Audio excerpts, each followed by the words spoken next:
보캐블러리 22,000, 뭐 복화 33,000 이런 거 외워봤자 거기 나오는 단어 평생 가도록 한 번 쓸 일 없습니다. 그냥 공부하는 사람에게 마음의 위안을 줄 뿐이죠. 나 이런 어려운 단어도 공부하고 있어. 하루에 어려운 단어 10개씩 외우고 있어. 이제는 무작정 그 어려운 단어를 외우면서 공부하던 시절은 지나갔어요. 꼬리에 꼬리는 구독.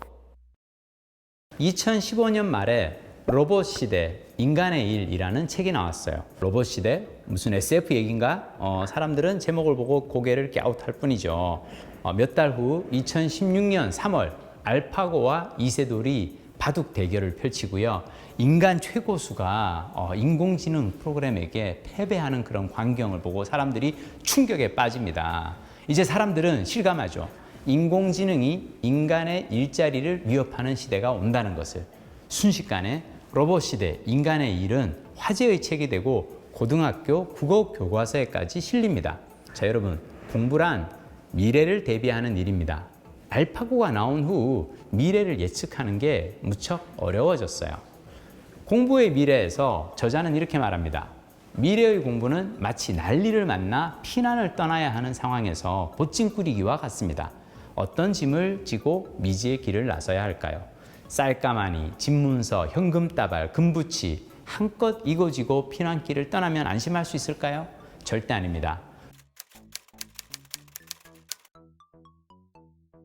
가장 안전하고 유용한 생존 방법은 어떤 상황에서도 도난과 약탈이 불가능하며 잃어버리지 않을, 자신에게 떼어놓을 수 없는 그 무엇을 지니는 것입니다. 저는 평소에 공부를 즐겨 합니다. 이 소유를 풍성하게 하는 것보다 나라는 존재를 성장시키는 것이 우선이라고 생각하고요. 소유는 언제든 사라지거나 빼앗길 수 있어도 내가 가진 능력, 품성, 태도는 오롯이 나의 것이라고 믿습니다. 제가 이 1980년대 말에 이 세계화와 정보화가 온다는 얘기를 듣고 영어를 혼자 독학으로 공부를 했고요. 그 덕분에 수십 년간 따뜻하게 잘 지내고 있습니다. 자, 그럼 앞으로도 이 영어 실력을 키우는 게 중요할까요? 구글 번역이나 팝하고니 기계 번역의 시대가 성큼 다가왔는데 말이죠. 구봉건 저자는 이렇게 말합니다. 외국어를 배울 필요가 없다고 생각하면 오판입니다. 왜 그럴까요? 첫째, 글로벌 시대 외국어 능력을 두뇌에 내장하고 있느냐, 컴퓨터와 번역 앱의 도움에 전적으로 의존하느냐는 중대한 실력 차이로 연결되기 때문입니다. 두 번째, 외국어는 다른 문화와 세계로 들어가는 열쇠입니다. 그리고 세 번째, 기계 번역 시대에도 번역의 결과물을 판단하는 외국어 실력은 여전히 중요합니다. 자, 앞으로 그럼 영어 공부는 어떻게 해야 될까요? 저는 앞으로는 영어 공부가 즐거워야 한다고 생각합니다. 이제는 무작정 그 어려운 단어를 외우면서 공부하던 시절은 지나갔어요. 보캐블러리 22,000, 복화 33,000 이런 거 외워봤자 거기 나오는 단어 평생 가도록 한 번 쓸 일 없습니다. 그냥 공부하는 사람에게 마음의 위안을 줄 뿐이죠. 나 이런 어려운 단어도 공부하고 있어. 외우고 있어. 하루에 어려운 단어 10개씩 외우고 있어. 여러분, 어려운 단어를 왜 외우나요? 그냥 휴대폰에 검색하면 다 나오는데 그 어려운 단어 평생 가도 쓸 일이 없어요. 저는 기초 회화 문장을 암송하는 것이 공부의 가성비를 높이는 길이라고 생각합니다. 일단 기초 회화는 사용 빈도가 높은 문장들이에요. 쓸 일이 많죠. 처음 만나는 사람에서 그냥 처음 만나서 자기소개하고 가족 소개하고 직업 소개하고 날씨 얘기하고 이렇게만 해도, 그러다가 이제 기초 회화로 이야기를 트고 친해진 다음에 전문적인 내용은 기계 번역의 힘을 빌리는 거죠. 앱 보고 어려운 단어 찾으면 돼요. 여러분, 저는 영어 조기 교육 반대합니다. 영어 조기 교육 제가 반대하는 이유는 이게 아이들에게 크나큰 스트레스예요. 아직 우리말도 못하는데 영어 원어민 선생하고 하루 종일 한국말 못 쓰고 영어로만 얘기하고 막 한국말로 얘기하면 애들한테 막 혼나고 이거 애들한테 어마어마한 스트레스입니다. 자, 그리고 애들이 하기 싫어하는 공부를 억지로 시키려면 어떻게 해야 되는 줄 알아요? 부모들이 돈을 써야 됩니다. 하기 싫은 공부 억지로 시키려니까 돈이 드는 거고요. 애들이 만약 정말 이걸 너무너무 하고 싶어 하잖아요. 돈 안 들이고도 할 수 있는 길이 너무너무 많아지겠죠. 자, 아이에게 스트레스, 부모에게 과다 지출. 이게 아이와 부모 둘 다를 힘들게 해서 기껏 영어 공부를 시켰더니 만약 나중에 10년 뒤에 자동 통역기, 자동 번역 프로그램이 나온다고 생각해봐요. 완전 멘붕이잖아요. 자, 그럼 이럴 때 우리의 자세는 어떠해야 될까요? 저는 공부가 즐거워야 한다고 생각합니다. 명지대 그 바둑학과 학생이 그랬대요. 아무리 알파고가 바둑을 잘 둬도 알파고는 바둑을 두는 즐거움을 모르지 않냐고.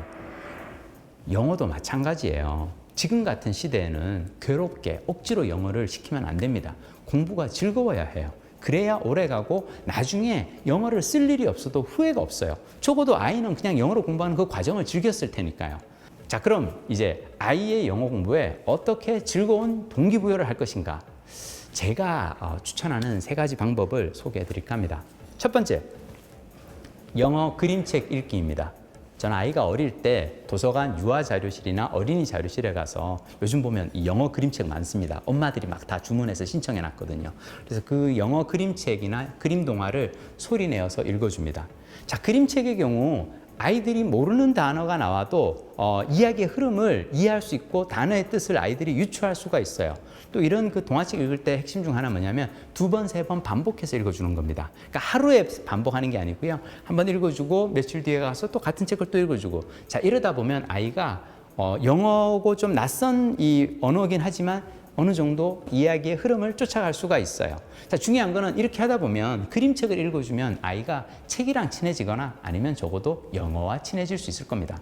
일석이조의 효과인 거죠. 자, 2번째 방법. 아이가 좋아하는 취미, 놀이에 대해서 영어로 된 유튜브 영상을 찾아줍니다.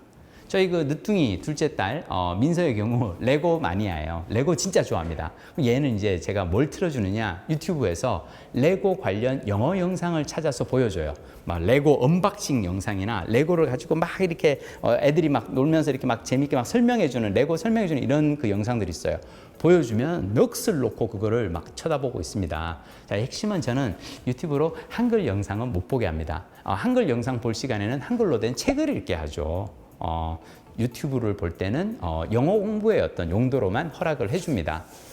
자, 3번째, 여행을 데려가는 겁니다. 해외여행 가가지고 외국 문물 보고 외국 아이들과 놀 수 있는 기회를 마련해 줍니다. 저는 이를테면 리조트 같은 데 가면 왜 그 키즈 프로그램이 있어요. 그러면 해외 각국에서 온 아이들끼리, 걔들도 좀 어떤 애들은 그 영어가 원어민이 아닌 애들 있어요. 그럼 서로들 그냥 서툰 영어로 막 하고, 저희 민서가 5살 때 되게 웃겼던 건요. 미국 애랑 노는데 미국 애는 영어하고 얘는 한국어 하는데 둘이 같이 잘 놀아요. 말이 심지어 통하는 것 같아.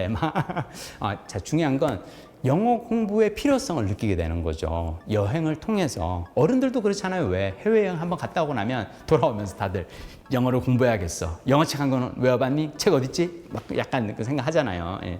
살짝 끼어드는 PP. 중요한 건 아이들은 이 어른과 달리 말이 안 통해도 잘 어울려 놀고요. 그 과정에서 영어의 필요성을 느끼게 됩니다.